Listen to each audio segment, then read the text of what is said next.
everybody, it's Dr. Donnie at Vita Chiropractic. So for this week for Mobility Monday, we thought we'd talk about a stretch that you can do before your adjustment.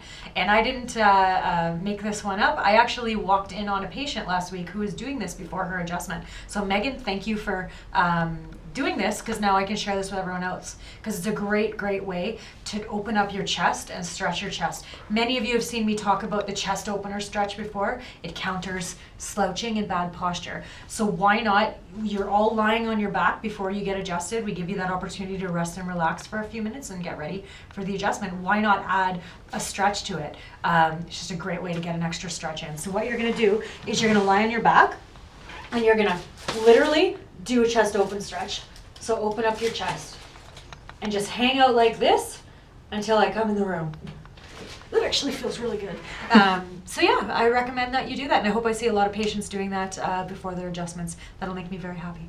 All right, have a great day.